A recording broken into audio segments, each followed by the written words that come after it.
Hi guys! Magandang gabi! Welcome back po dito sa Gandara sa your channel for showbiz update. Andito na naman nga po akong muli nagbabalik.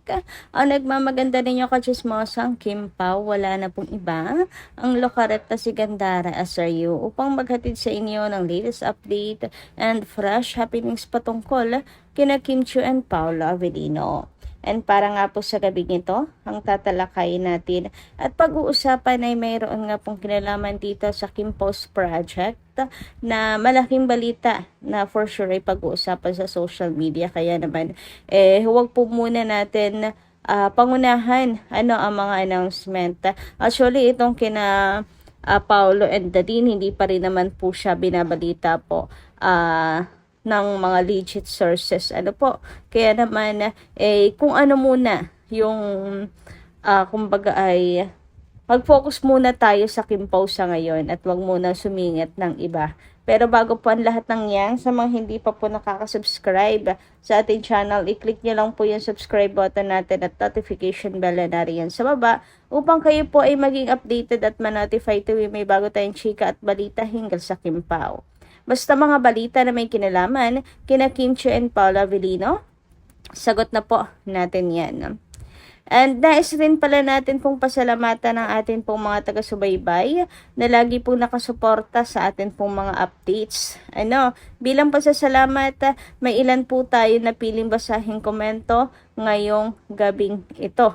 And unahin na nga natin pag-usapan ang komento ni Ma'am Carmelita Rosales. Sabi kasi niya dito, Paolo must remember he owes his popularity to Kim Chiu. Now that he is popular, he got another partner. He is selfish. Why did he not tell the management that he promised not to get another partner?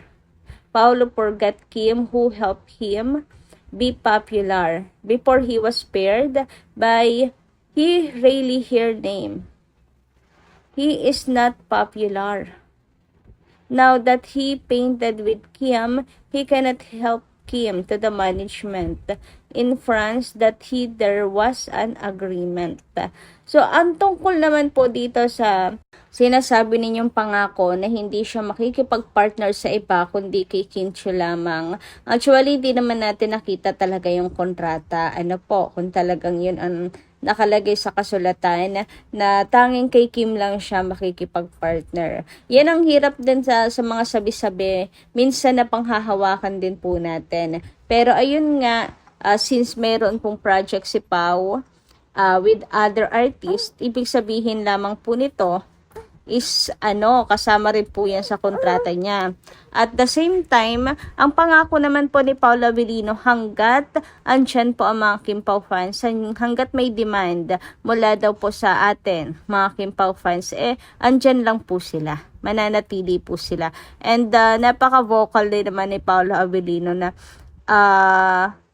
looking forward siya for more projects with Kim. And ganun din po si Kim Chiu. Actually, sabi nga ni Kimi, ready po siya explore pa ng ibang role, ganyan. Basta si Paolo yung partner. 'Di ba?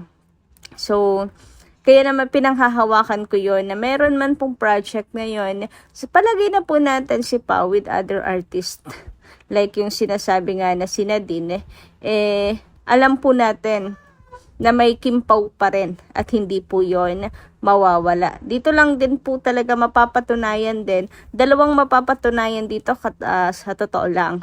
Una ay yung pagiging loyal ni Paolo Avellino kay Kim, na pag may kasama siyang iba at hindi si Kim Chiu, ay mananatili pa rin ba ang puso niya kay Kim Chiu? Yan po ang isa sa mga gusto rin mangyari ng mga Kim Pao fans.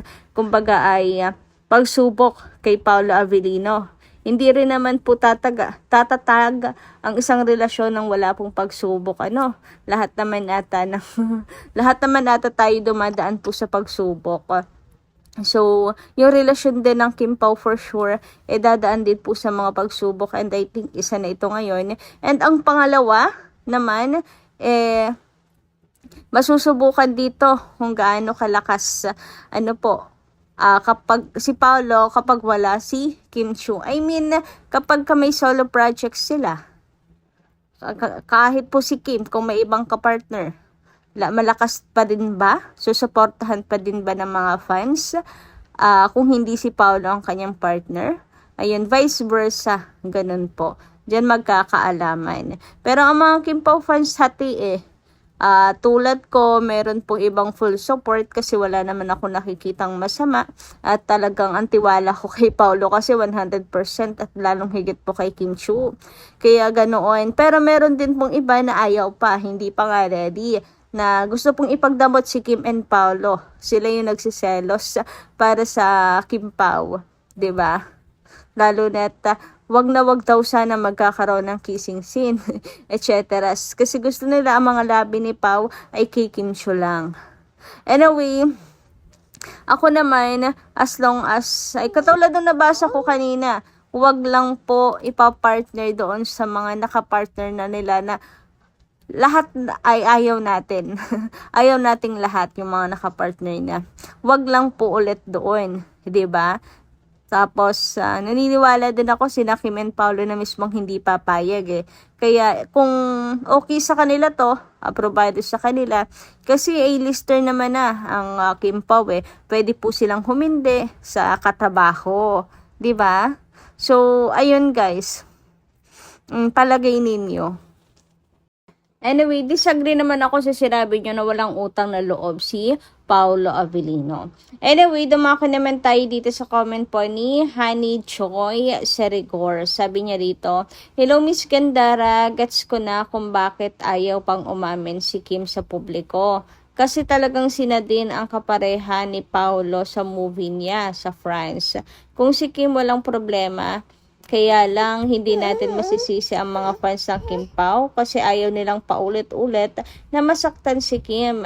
Nag-aalala lang sila na baka mangyari ulit sa nangyari sa dalawang past ni Kim. Sa bagay, naalala ko yung sinabi ni Kim noon sa press ko na walang second chance once na nagloko at bakit naghanap ng iba."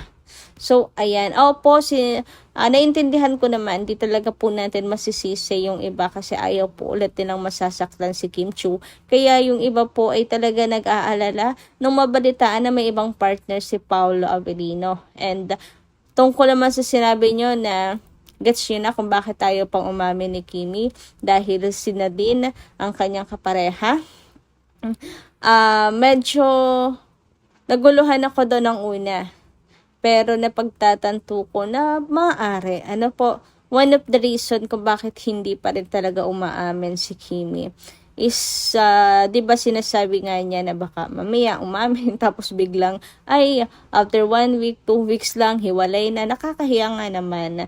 Di ba? So, baka may iniintay si Kim Chiu na tamang pagkakataon. Baka nga gusto rin niya munang subukin ang pagmamahal ni Paolo po sa kanya. And maaari dito na si Nadine ang makakapartner niyang next. Malay niyo, di ba, kapag si Paolo Avellino, pinanindigan ng pagiging loyal po at pagmamahal niya kay Chinita Princess, baka ito pa yung maging daan para umamin na ang Kim Pao. Kasi si Kim is kumbaga ay na kay Paolo. Siguradong sigurado na, 'di ba? Na walang hiwalayang magaganap. Yung ganyan. Oo nga, napaisip din po ako, Ma'am Honey. What if ngayon pa ang maging dahilan, maging rason para umamin at magsapubliko na ng relasyon ang Kim Pao? Di bongga. Sige, push nyo yan. Charot. Anyway, pag-usapan naman nga natin itong nakita nating post sa Blue App kanina na kung saan, ayun nga daw po, after ng Paolo and Nadine movie, ang kasunod na daw po nito series na nila Kim and Paolo. So, hindi po fake news yung sinasabi na may pasabog po ang Kim Pao this March. Naku, sana nga po, sana nga ay ma-announce na po yan. Sana itotoo na after po ng Pao and Nadine movie ay may aasahan po tayo na series nila Kim and Paolo. Sana yung hindi po bitin kagaya ng The Alibi. Maganda naman pero sobrang bitin na bitin po ang mga fans. Gusto nila sana yung mahaba-haba na series yung tatagal ng mga 6 na buwan, ganyan na palagay ninyo? And para naman po sa mga nagtatanong kung magkasama daw si Nadine at saka si Pau na pumunta ng France. Actually, eto lang po yung nakita nating picture. Mukhang si Nadine nga po itong nakatalikod. Ang daming mga fans niya nagsasabi na si Nadine daw talaga po yan kasama ni Pau. Pero kapansin-pansin na ang dami pong bagahe ni Paolo Avellino. So mukhang magkasama nga po sila or hindi naman magkasama, magkasabay na pumunta po sa France. Ayan, para simulan na ang kanila pong taping doon. Pero wag po kayong mag-alala. It doesn't mean naman na may something sa pagkakasabay nila. Magkasabay lang po talaga kasi magpartner, parang ang hirap pa sabihin na magpartner kasi ang partner ni Pau ay si Kim diba? Basta magkatrabaho lang po silang dalawa ni Nadine Lustre. Anyway, masaya naman ang mga Kim Pau fans na nakikita po nila na matibay ang relasyon nila Kim Chiu and Paolo Avellino. Katunayan yan, patuloy pa rin po nagpapakita ng mga couple-couple ang dalawa. Kung hindi po couple shoes, may couple, tawag dito, shirt, pati po earrings. So, yan na lang po talaga pinangahawakan ngayon ng mga Kim Pau fans, ang pagmamahala nila Kim and Paolo. Nawa talaga po ay mapagtibay pa ng panahon.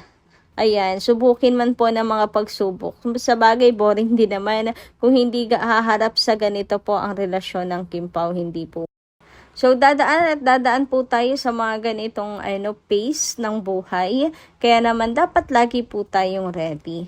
Anyway, hanggang dito lang muna yung ating update. Maraming salamat po sa inyong pakikinigan. Kita-kits po muli sa mga susunod natin, chika. Maraming pong salamat.